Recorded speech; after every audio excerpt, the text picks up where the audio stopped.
The Master and the Servant Within. In a small, peaceful village nestled between rolling hills, there lived a craftsman named Eli.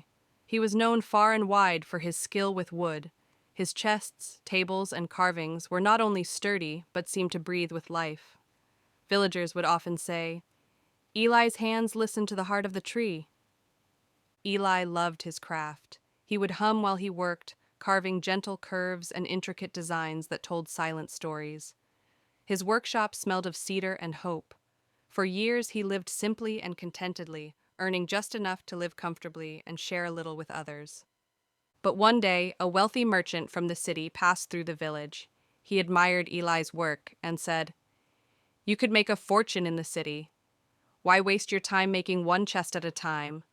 Mass produce them, make them faster, simpler, cheaper.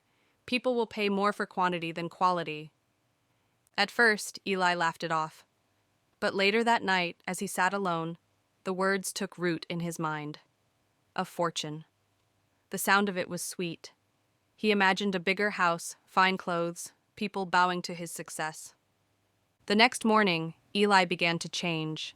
He no longer studied the grains of the wood. He stopped humming as he worked. His designs became plain and hurried. His mind raced not with ideas of beauty, but with numbers, profit margins, orders, and coins. He worked longer hours. He hired helpers and scolded them for slowness. His heart grew tight, his back bent, and his laughter disappeared. Yet his gold increased, and with it, his worry.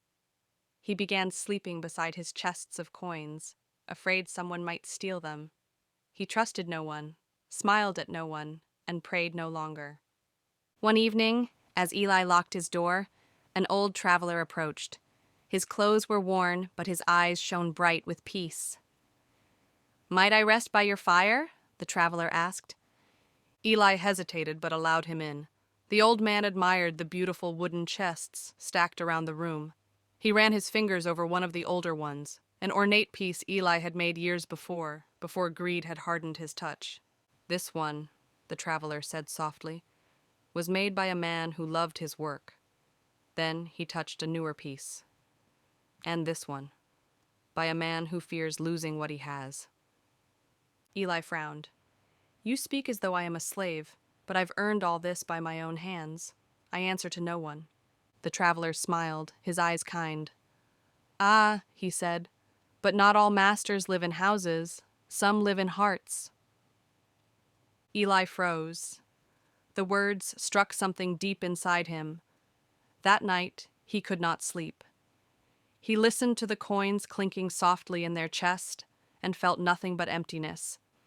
His hands, once free and joyous, now trembled with weariness. He rose before dawn, lit a candle, and looked around at his workshop, the place that once gave him joy, but now felt like a prison. Then, quietly, Eli opened the door and stepped outside. The first light of morning touched the hills, and he felt a tear slip down his cheek. He took several bags of gold and carried them to the homes of the poor and the sick. To each he said, "This does not belong to me anymore." When he returned home, he picked up his chisel and a block of wood. For the first time in years, he carved slowly, carefully, lovingly. The sound of the chisel against the wood was like a hymn. And from that day forward, Eli lived simply again. His chests were beautiful once more, and his heart, light as sawdust in sunlight, was free. Moral: whatever rules our heart becomes our master. If we serve wealth, pride, or pleasure, we live as slaves. But if we serve truth, love, and God, we live in the freedom no gold can buy.